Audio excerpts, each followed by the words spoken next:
Nous revenons ce soir sur le récent conseil présidentiel axé sur la santé au Gabon, présidé par le chef de l'État, Ali Bongo Ondimba, qui s'est élevé contre le phénomène du mauvais accueil des populations malades vécues dans nos structures sanitaires. L'analyse de Sébastien Toutombekale de la presse présidentielle.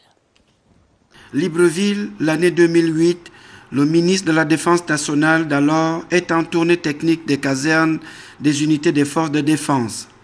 Dans un des chapitres de son message à la troupe, la santé. Une armée opérationnelle et républicaine, dira-t-il, s'occupe bien de la population. Nous avons déjà l'hôpital, il est déjà opérationnel et nous voulons que rapidement tout le monde puisse être soigné. Et j'ai bien dit aux médecins que là aussi, il ne saurait être question d'entendre qu'un militaire, un de ses parents, est arrivé à l'hôpital. Or, pas de compresse, pas de drap dans les chambres, pas de serviettes, pas de médicaments. Ceci est inacceptable.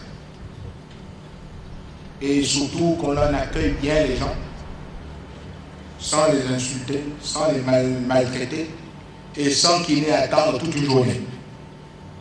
L'ordre de la discipline, même en milieu hospitalier, doit régner. 6 ans après, élu à la présidence de la République, Ali Bongo Ondimba n'a pas changé dans sa vision des choses.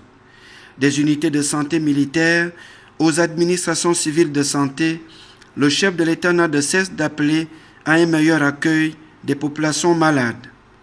L'État concentre de gros investissements dans ce secteur au service des populations. Notre pays a dépensé plus de 1000 milliards CFA ces 6 dernières années. Rien que pour le fonctionnement de notre système de santé, masse salariale comprise. Les dépenses publiques en matière d'investissement, quant à elles, s'élèvent aux environs de 455 milliards de francs CFA, si l'on prend en compte le stock monétaire relatif au financement extérieur pour ces investissements.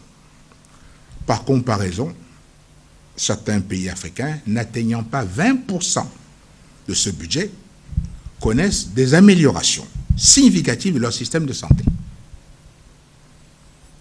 Donc, il est donc avéré que nous sommes le pays d'Afrique qui dépense le plus par habitant en matière de santé, sur tout le continent. Et cependant, nos populations sont-elles satisfaites? Nos populations sont-elles heureuses? Vous connaissez la réponse. Non. Les services d'accueil dans nos hôpitaux doivent être améliorés sans délai. Ma détermination est évidente.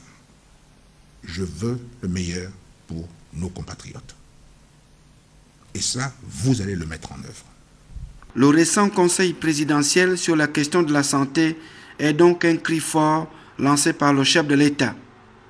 À côté des avantages sollicités, les professionnels de santé doivent travailler avec esprit de patriotisme, de compétence et d'efficacité. Mission donc au gouvernement de veiller à l'application de la parole présidentielle. Plus que par le passé, il faut que les populations malades soient réellement prises en compte dans les structures de santé.